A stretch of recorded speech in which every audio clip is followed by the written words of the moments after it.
ये शिवलिंग है, ये जलाधारी है। सामने से पानी बहता है। यहां और यहां कई लोगों को आपने देखा होगा कि वो इस तरह से दबाते हैं। जो शिवलिंग है, शिवलिंग जलाधारी, यहां से पानी बहता है, ये गोल, और यहां पानी अपन चढ़ाते हैं तो वो पानी बहकर इधर निकलता। तो ये जो चरण जैसे बने, आप लोगों ने कई भक्तों को देखा होगा कि वो जल चढ़ाने के बाद वहां ऐसे ऐसे शिव जी के उन भाग को दबाते हैं। आप लोगों में किसी ने देखा है कभी? शिव कृपा करे।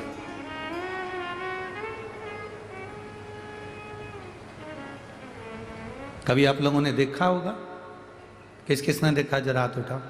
देखा है सबने? वहां चरण को लोग ऐसा ऐसा धीरे धीरे दबाते हैं। क्यों दबाते हैं? कारण क्या? क्या कारण हो सकता है? 3 स्थान हैं जिसका स्पर्श अलग अलग महत्व देता है।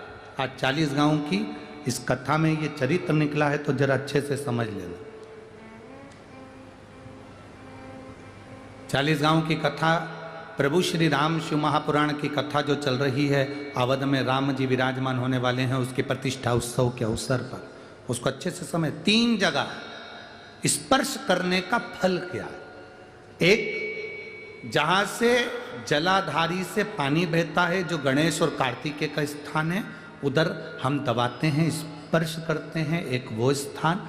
दूसरा, बीच में जो अशोक सुंदरी की जगह है, वहां स्पर्श करते हैं। और तीसरा, जो गोल जलाधारी का जो भाग गोल है, हम उसका स्पर्श करते हैं। ये 3 जगह अब उसको समझेंगे। 3 जगह स्पर्श का महत्व समझें। मान लो डॉक्टर ने कह दिया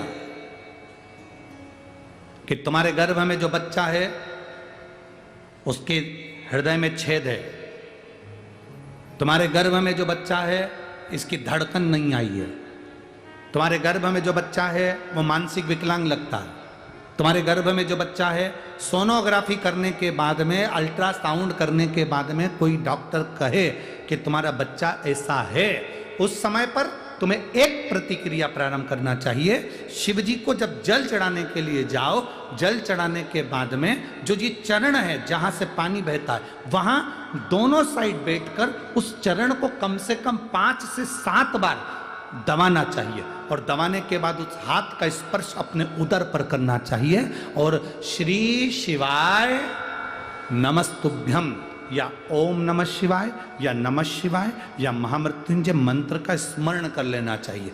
15 दिन के बाद वापिस जांच कराओ, डॉक्टर खुद कहेगा कि अब तुम्हारा बच्चा स्वस्थ है, तुम्हारे गर्भ में जो बच्चा है वो स्वस्थ है।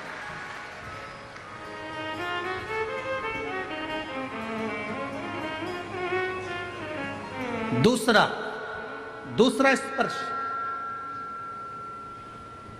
शिवलिंग जलाधारी, दोनों चरण, बीच में अशोक सुंदरी। दूसरा स्पर्श अशोक सुंदरी का। किसी लड़के की उम्र, किसी लड़की की उम्र 35 साल हो गई, 40 साल हो गई, 25 साल हो गई, 30 साल हो गई, विवाह का कोई योग नहीं बन रहा। ज्योतिषाचार्यों ने कहा मंगल है, शनि है, पर ये राहु है, केतु है, सब बोल दिया। आप अपना जल चढ़ाओ महादेव को।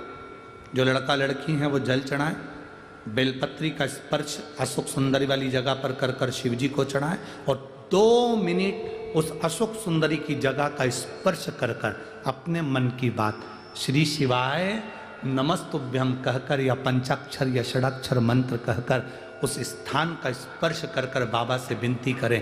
3 से 4 महीने में संबंध जमेगा ही, ये निश्चित है। स्पर्श उस अशोक सुंदरी वाली जगह का होना चाहिए। स्पर्श। तीसरा स्थान, शिवलिंग का तीसरा स्थान है जलाधारी, पार्वती जी की कटी, पार्वती जी का हस्त कमल, गोल भाग। हृदय रोग हो, हार्ट अटैक के लिए बोल दिया, बाईपास कराने का बोल दिया, छल्ला डालने का बोल दिया, कोई पाइप डालने का बोल दिया, कोई एक्सीडेंट का योग बन गया, कोई ऐसा योग बन गया। कोई व्यक्ति मंदिर तक भी नहीं पहुंच रहा है, आप अगर जल चढ़ाकर उस व्यक्ति का नाम स्मरण, गोत्र स्मरण कर कर इस गोल भाग पर अगर अपने हाथ का स्पर्श करेंगे, उसको दबाएंगे और दबाकर बाबा से श्री शिवाय नमस्तुभ्यम कहकर अपने मन की बात कहेंगे, आपको लगभग 1 से 2 घंटे में जवाब मिलेगा कि वो व्यक्ति अब ठीक होना प्रारंभ हुआ। ये 3 स्थान हैं, 3 स्थान। देखो अलग अलग जगह होती है दबाने। तुम सासू के पांव दबाओ और गला दबाओ, 2 में से जगह है, ठीक है।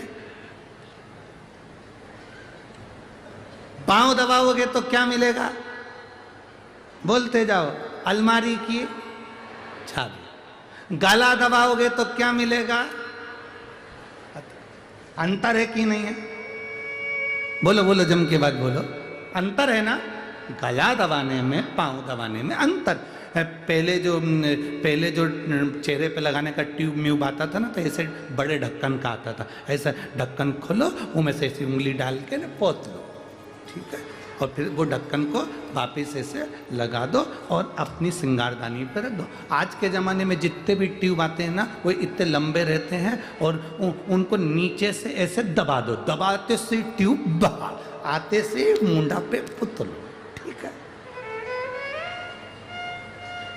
अब सोचो, पहले का समय था कि इसमें उंगली डालकर फिर उसमें से क्रीम निकालकर लगाना पड़ा। आज का समय है नीचे से दबाओ, क्रीम बाहर। उसी तरह पांव सासू के दबाओ, चाबी बाहर।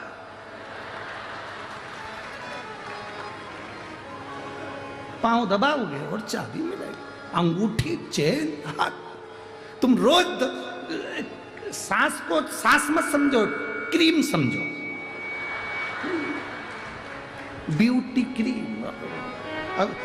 तुम रोज रोज दबाओ, जैसे रोज चेहरे पे लगाने के लिए क्रीम को दबाते हो तो रोज निकल कर आता है। तुम 2-3 महीने रोज सास की पाँव की मालिश करो, पाँव दबाओ, सास भी एक दिन कह देगी ले जा।